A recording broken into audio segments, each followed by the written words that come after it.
Welcome to Linguist Rising. Have you ever stopped to think about the secret rule book we all use when we talk? It's not written down anywhere, but it guides everything from our chats as kids to our DMs today. So today, we're going to dive into what these rules are, how we learn them, and this is the best part, how being a great communicator is all about knowing exactly when to break them. It all starts with a feeling I know you've had. You get a text, it seems so simple on the surface. Maybe it's just the word K or a thumbs up emoji, but your gut is screaming that there is a whole hidden meaning behind it. Well, it turns out that feeling is tapping into a really powerful linguistic idea. Yeah, this isn't random at all. Linguists have shown that we all operate under this unspoken agreement that when we talk, we're trying to cooperate. You can think of it like an invisible contract we all sign the moment we start a conversation, and honestly, it's what makes communication even possible. This big idea comes from the philosopher of language H. Paul Grice. He called it the cooperative principle. And really, in plain English, it just means that for a conversation to work, we both have to agree to play by the same basic rules to help each other understand what's going on. So, what are these rules? Well, Grice broke this big principle down into 4 simple but super powerful guidelines that he called maxims. And you can think of these as the absolute bedrock for pretty much every good conversation you've ever had. First up is the maxim of quantity. I always call this the Goldilocks rule. You gotta give just the right amount of information, not too much and not too little. So if someone asks you what time it is, you say, it's 2:30. You don't launch into a whole lecture on the history of clocks, right? But you also don't just say, afternoon. Next is the maxim of quality. And this one is pretty simple. Try to be truthful. Don't say things you know are false, and don't just make stuff up. It's really the foundation of trust in any conversation. Then we've got the maxim of relation. Put simply, stay relevant. If we're talking about our plans for the weekend, don't suddenly start describing your favorite type of cheese. Unless, of course, a cheese tasting party is the plan. And finally, there's the maxim of manner. This one is just asking us to be clear and make sense. Avoid using super obscure words for no reason, don't be intentionally ambiguous, and just try to present your thoughts in a logical way. Okay, so we all use these rules without even thinking about it. But that brings up a huge question. How in the world do we learn them? Well, a really fascinating 2015 study by Okanda and his team gives us this incredible window into how it all starts in early childhood. So, these researchers set up this simple but honestly brilliant experiment with a puppet show. Here's how it worked. One puppet would ask a question, and 2 other puppets would answer.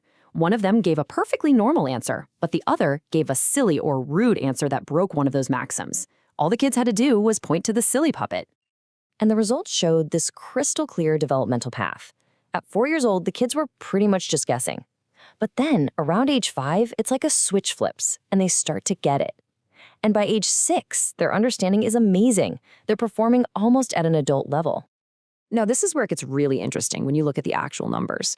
I mean, you can see the scores just climbing with age for every rule. But look a little closer. Check out that row for quantity I. That's the one about avoiding redundancy, about not saying too much. That one seems to be the hardest skill for kids to nail down. So the big takeaway here is just so cool. It seems we learned super early on that conversations have to be relevant. That's the easiest rule for kids to get. But that more subtle art of not oversharing, of being concise, that takes a lot longer to develop. Brevity, it seems, is a skill we really have to grow into. So, we spend all of our childhood getting these rules down pat. And what do we do next? We become adults, and we learn how to masterfully, expertly break them. A 2018 study by Eka and Akpan took a look at how we do this constantly in our everyday online chats. And what they found is kind of mind-bending. Not following the rules isn't a communication failure. A lot of the time, it's actually a more advanced, a more sophisticated way of communicating. It's how we create all that subtext, all those unspoken layers of meaning. So how do we break them? Well, there's a really key difference between flouting a maxim and violating one. When you flout a rule, it's like giving a wink and a nod to the other person. You're breaking the rules so obviously that you want them to look for a hidden meaning. Violating a rule, on the other hand, well, that's just trying to mislead someone. Let's look at a real-world example from their study of chats in Nigerian English. So here, person A is asking about some weird setup at a wedding, but instead of answering, person P fires back with a question of their own. Was I the event manager? See? By asking that sarcastic question, they are totally ignoring the rule about being clear and direct. They're opting out of answering, and that move brilliantly implies, I have no idea, and you should probably stop asking me, all without having to be confrontational. It's a masterful, polite shutdown. Or how about this one, also from the study? Person A asks, basically, you got food at your house? I want to come over.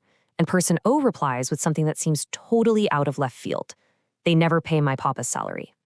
This is just a masterclass in flouting the relevance rule. Person O totally expects person A to connect the dots. My dad didn't get paid, so we don't have money, which means there's no food. It's such a socially graceful way to say something difficult like, I'm broke, without actually saying those words. And the study's data shows this isn't just happening randomly. As you can see right here, flouting, that intentional, meaning-packed rule breaking, is what we do most. And which rules do we love to bend? Relation and quantity. We are constantly playing with what's relevant and how much info we give to get our points across indirectly. So, this brings us to the big picture. Why on earth do we spend all those years as kids mastering these rules only to spend our adult lives getting really good at breaking them? Well, it's because breaking the rules is where the real art of communication is.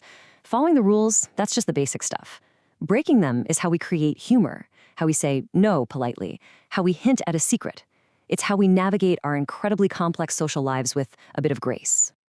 And that really leaves us with a final thought. True communication genius isn't just about following the rules. It's about understanding them so deeply that you know exactly when and how to break them to connect with someone.